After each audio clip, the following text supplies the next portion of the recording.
Hello everyone. इस video में हम लोग यूनिट एंड मेजरमेंट चैप्टर का तीसरा पार्ट लेके आ रहे हैं, जो कि class 11th Maharashtra state board physics का फर्स्ट चैप्टर है।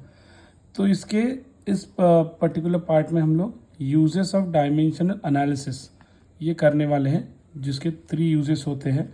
आपको एग्जाम में सेपरेटली भी आ सकते हैं 2-2 मार्क के लिए, और अगर एक साथ आ गया तो ये 3 मार्क के लिए। ज़्यादा चांसेस है इसको सेपरेटली 2-2 मार्क के लिए पूछा जाता है। तो जो पहला यूज है वो है to check the correctness of physical equation by dimensional analysis.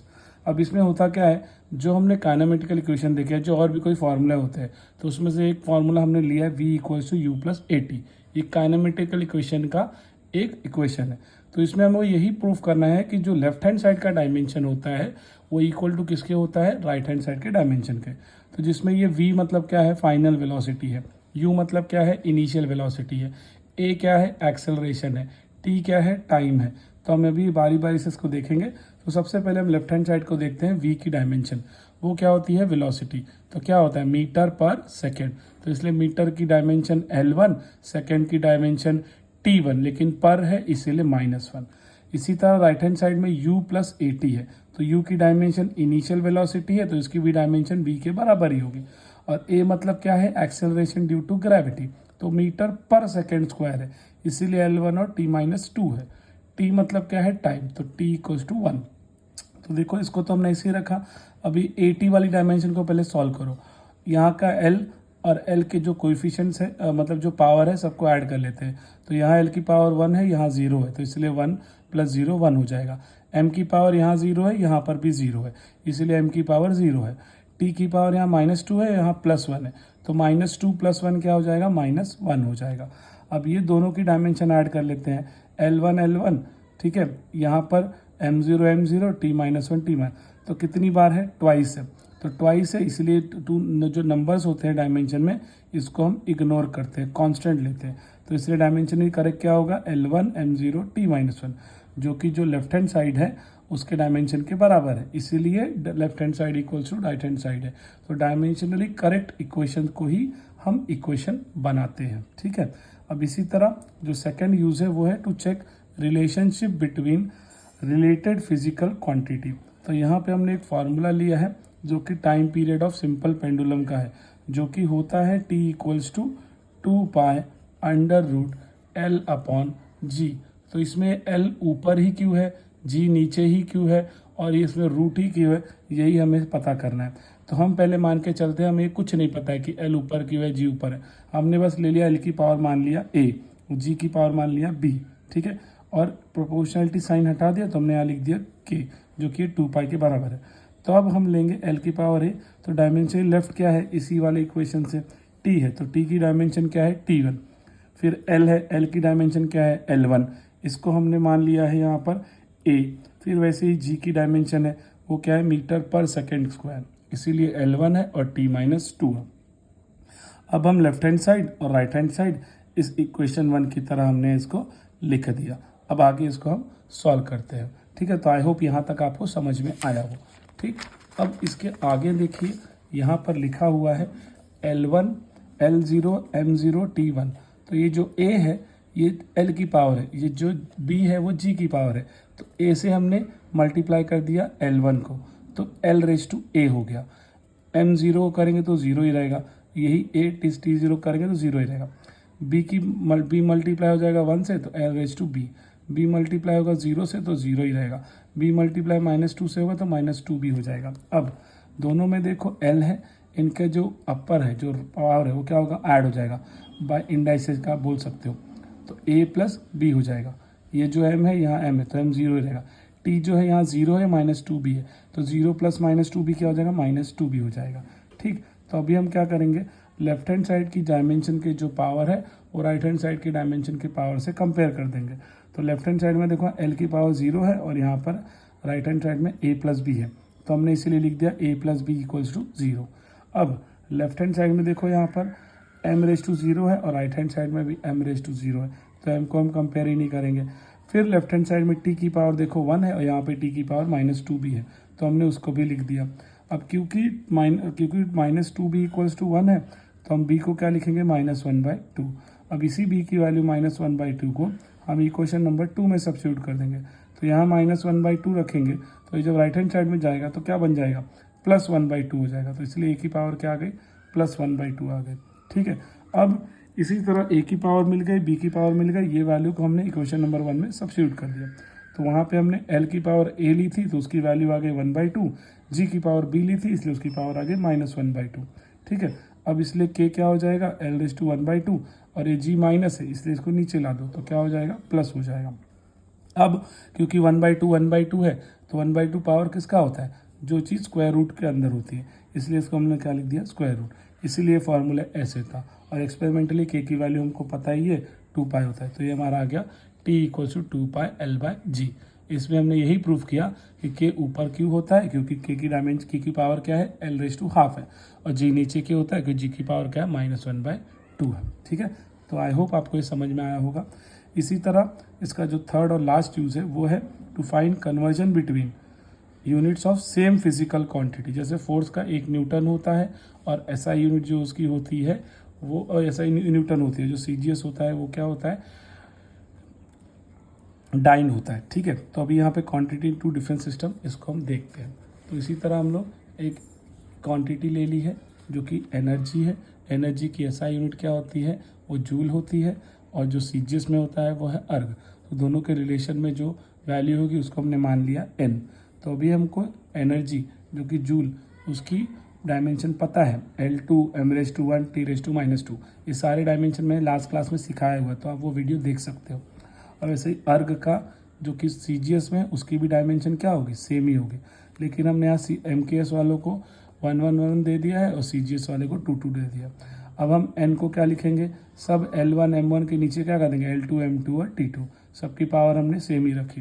अब इसको हम सेपरेट कर देते हैं, L1/L2 जिसकी पावर दोनों की क्या है, 2 ही है, M1 और M2 कर दिया जिसकी पावर क्या है, 1 है, T1 और T2 कर दिया उसकी पावर क्या है, -2। इसको हम इक्वेशन हमने 2 दे दिया।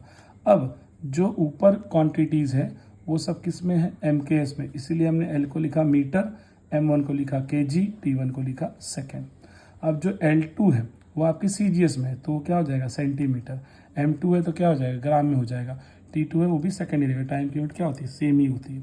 अब 1 मीटर हमको, या तो इसको मैं मीटर में कन्वर्ट कर दूँ बेस वाले को, या तो ऊपर वाले को सेंटीमीटर में कर दूँ, या तो इसको मैं ग्राम में कर दूँ ऊपर वाले को और नीचे वाले को ग्राम में। तो हमको तो दोनों क्वांटिटी क्या लानी पड़ेगी, सेम लाने की पड़ेगी सिस्टम में, तभी इसको हम फाइंड आउट कर सकते हैं। तो हमने क्या किया, 1 मीटर हमको पता है 100 सेंटीमीटर होता है, वैसे ही 1 kg क्या होता है, 1000 ग्राम होता है। तो हमने 1 मीटर की जगह क्या लिख दिया, 100 सेंटीमीटर, जिससे क्या हुआ, नीचे भी सेंटीमीटर आ गया और ऊपर भी सेंटीमीटर आ गया। वैसे ही 1 kg को हमने क्या लिख दिया, 1000 ग्राम लिख दिया, तो ऊपर नीचे दोनों क्या आ गए, ग्राम आ गए, और सेकेंड तो 1 ही। तो सेंटीमीटर कट, ग्राम कट, तो 100 जो है वो क्या होता है, 10 की पावर 2 ही होती है, और इसके सबके ऊपर क्या है, पावर 2 है, क्योंकि जो ये लेंथ था उसका L2 है ना, इसलिए यहाँ 2 है। तो 2 से क्या हो जाएगा, 4 हो जाएगा, और यहाँ पे 3 है, इसकी पावर क्या थी, 1, तो 3 × 1 क्या हो जाएगा, 3, इसीलिए 10 और 4 + 3 क्या हो जाएगा, 7, इसीलिए 1 जूल क्या होता है, 10⁻7 अर्ग होता है। इसी तरह आप 1 न्यूटन = 10⁻5 डाइन भी प्रूफ कर सकते हो। तो आई होप आपको समझ में आया होगा। ये पार्ट अलग से 2 मार्क के लिए बहुत बार पूछा जाता है, तो आपका यूनिट टेस्ट की एग्ज़ाम होगी या सेमेस्टर की एग्ज़ाम होगी, उसमें पूछा जाता है अगर आपको ये चैप्टर पढ़ाया गया हो। ठीक है, तो अच्छे से इस क्वेश्चन को करना। अब हम लोग कुछ एक्सरसाइज के न्यूमेरिकल्स करेंगे जो आपके टेक्स्ट बैक में है। ठीक है, तो आई होप इतना आपको पता चल गया होगा, समझ में भी आया होगा। जिसमें से पहला है, देखो 2 तरह के एरर्स के सम है। मैं एरर के डेफिनेशन यहाँ आपको नहीं समझा रहा हूँ, क्योंकि उससे ज़्यादा इंपॉर्टेंट एरर से रिलेटेड क्या होता है, न्यूमेरिकल्स होते हैं।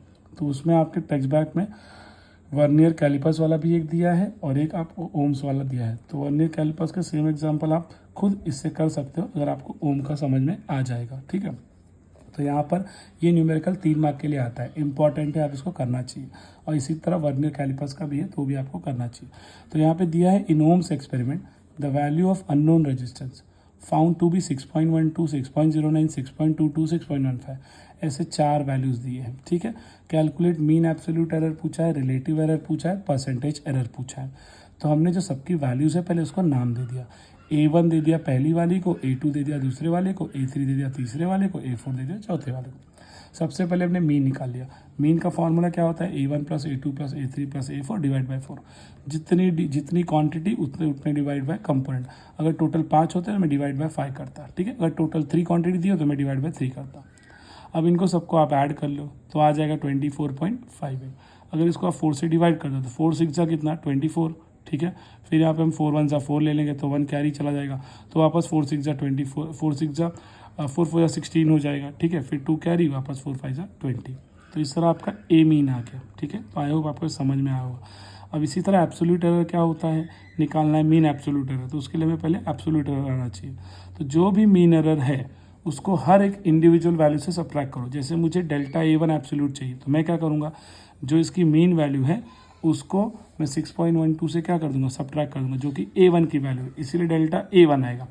अगर डेल्टा A2 चाहिए तो इसी मीन एरर से मैं A2 को क्या करूँगा, सब्ट्रैक्ट कर दूंगा, तो डेल्टा A2 आ जाएगा। तो इसीलिए A3, तो वापस मैं मीन लूँगा, माइनस क्या करूँगा, इस A3 के वैल्यू जो कि 6.22 है। और इन सब क्वान्टिटीज़ को हम मॉड में रखते हैं, जिससे कि अगर बाहर इससे अगर माइनस वैल्यू भी आई होगा तो उसको हम क्या करेंगे, प्लस में ही लिखेंगे। तो इसलिए तो हमने सब्ट्रैक्ट करके सबको यहाँ लिख दिया, ठीक है। अब ये वैल्यूज़ आपकी आ गई, ये आपकी एब्सोल्यूट एरर है। हमें क्या चाहिए, मीन एब्सोल्यूट एरर चाहिए। तो टोटल कितनी वैल्यू है, 1 2 3 4। हमने सारे चारों वैल्यू लिखे और डिवाइड बाय 4 वैल्यू, इसे डिवाइड बाय 4 कर दिया। तो इन सबको अब अगर ऐड करोगे तो देखो ये 5 5 10 5 15 5 20 0 कर दिया और वापस 2 कैरी आएगा, तो 2 2 4 4 + 5 9 9 + 7 16 16 आ गया, 6 लिख दिया, तो 1 कैरी वापस। तो 1 0 0 0 0 चारों 0 तो 1 ही रहेगा, इसलिए 0.160 डिवाइड बाय 4। इसको और डिवाइड करोगे तो 4 4 से क्या हो जाएगा 16, ठीक है। यहाँ पे पहला डिवाइड नहीं हो रहा इसलिए 0 ले, तो 0.04। तो ये आपका आ गया एब्सोल्यूट एरर, ठीक है। तो आई होप आपको समझ में आया होगा। अब इसके बाद हमें क्या करना है, हमें निकालना है रिलेटिव एरर। तो रिलेटिव एरर की फॉर्मूला क्या होती है, वो होता है डेल्टा ए मीन, मतलब A absolute error upon mean error. तो एब्सोल्यूट मीन एरर कितना आया, मैं 0.04 आया, और ए मीन कितना है 6.145। इसको आप नॉर्मल मेथड से भी डायरेक्ट डिवाइड कर सकते हो। अगर नहीं समझ रहा है तो मैंने इसका लॉग में कैलकुलेशन करके यहाँ सॉल्व कर दिया है। तो लॉग में जैसे मैंने लास्ट टाइम भी बताया था, मैंने ऑलरेडी वीडियोस बनाए हुए, आप मेरे एकदम स्टार्टिंग के फर्स्ट वीडियो चेक कीजिए, वहाँ पे मैंने, या प्लेलिस्ट में चले जाइए, वहाँ पे मैंने लॉग कैलकुलेशन दिया है, तो सारे वीडियोस आप वहाँ पे देख सकते हो, ठीक है। और देखिए यहाँ पे डेसिमल के पहले कितना डिजिट है, यहाँ पे 0 है ना, अकेला ये कुछ नहीं है, तो 0 ही है, एक भी नंबर नहीं है। अगर 1 होता या 2 होता तो कितना काउंट होता, 1 डिजिट काउंट होता। यहाँ डेसिमल पहले कोई डिजिट ही नहीं है, 0 ही है, तो इसलिए 0 - 1 क्या हो जाएगा, तो देखिए यहाँ पर भी है, यहाँ 0 या 4 है। तो आप जब राइट हैंड साइड में जाते हो तो नंबर कौन से पोजीशन पे आ रहा है, 0 4 सेकंड पोजीशन पे आ रहा है, तो इसलिए इसको हम लोग ले रहे हैं 12। आपको ऐसे ही याद रखना है, जहाँ पे डेसिमल्स आएगा 0.004 या 0.005 ऐसे आएंगे, तो राइट हैंड साइड में जब नंबर जिस वैल्यू पे आ जाए आपका अदर देन 0, वो आपका काउंट हो जाएगा वहाँ पे टोटल। ये आपका कैरेक्टरिस्टिक, जैसे यहाँ पे 0 और 4 कौन से वैल्यू पे आया है, सेकंड प्लेस पे आया, इसलिए क्या लिखा /2। अगर 4 0.004 होता, मतलब थर्ड प्लेस पे आता, तो यहाँ पे क्या लिखता है, कैरेक्टरिस्टिक 3, ठीक है। तो अभी 40 का 0 आपको लॉग में देखना है, तो आएगा 6021। वैसे यहाँ पे दिया देखो 6.14, तो अब यहाँ पे नंबर है ना, लेफ्ट हैंड साइड में यहाँ पे नंबर है डेसिमल के पहले, कितना डिजिट है, एक ही डिजिट एग्जिस्ट कर रहा है, तो इसलिए 1 - 1 क्या हो जाएगा 0। और लॉग किसका देखोगे, 61 के 4 का 5, 61 के 4 का 5, जो कि 7886 है। अब इसको अब ऐड कर लेना, ये जो वैल्यू आ गई यहाँ पे /3 आ गया कैरी करने पे, देखो 1 + 1 11 - 6 क्या हो जाएगा 5 हो जाएगा, यहाँ से 1 कैरी गया, सब्ट्रैक्ट करना है सॉरी आपको, तो ये 1 आएगा। तो अभी हम क्या करेंगे, इस 6 से 1 कैरी ले लेंगे, तो यहाँ पे 9 आ जाएगा, यहाँ पे 1 आ जाएगा, तो 11 - 8 कितना हो जाएगा 3। यहाँ पे 9 है तो 9 - 8 कितना हो जाएगा 1। अब यहाँ पे 5 है, तो मैं क्या किया, यहाँ से मैंने 1 कैरी लिया, तो पहले से ही माइनस था /2, और वहाँ से मैं एक और 1 ले रहा हूँ, तो नेगेटिव में अगर आप एक और कैरी करते हो तो नेगेटिव पावर आपकी बढ़ जाएगी। तो -2 था, एक और कैरी ले रहे हो तो क्या हो जाएगा -3 हो जाएगा, तो यहाँ पे आ जाएगा 1, तो 15 - 7 कितना हो जाएगा 8। अब यहाँ पे बाहर 3 आ गया ना, क्योंकि हमने यहीं से कैरी लिया, तो इसलिए बाहर 3 लिखा। अब आप एंटी लॉग किसका देखोगे, 81 का 3 का 5 एंटी लॉग टेबल में, तो आएगा 6509। पहले वाले नंबर के बाद डेसिमल लगा दो, इनटू जो भी लेफ्ट हैंड साइड में नंबर होंगे उसको यहाँ पे आप पावर में डाल दो। तो इसको आप ऐसे भी छोड़ सकते हो, या काउंट कर लोगे इसको 0.0065 ऐसे भी लिख सकते हो, ठीक है। दोनों ही फुल वैल्यू आपको फुल मार्क्स मिलेगा। ये तो आ गया आपका रिलेटिव एरर। अब इसी तरह अगर हमें परसेंटेज एरर करना है तो जो भी रिलेटिव एरर है उसको क्या कर दो आप 100 से मल्टीप्लाई कर दो, तो आ जाएगा आपका परसेंटेज एरर। ठीक है, अब इसी तरह इसका जो नेक्स्ट न्यूमेरिकल मैंने लिया वो है distance travel by an object in time. ये टाइम दिया है, तो ये जो पहला वाला होता है क्वांटिटी होती है, सेकंड वाला उसी क्वांटिटी की एरर होता है। इज 5.2 प्लस 0.1 मीटर, तो ये है डिस्प्लेसमेंट है। ठीक है, तो डिस्टेंस है मतलब, तो find what is speed and what is maximum relative error.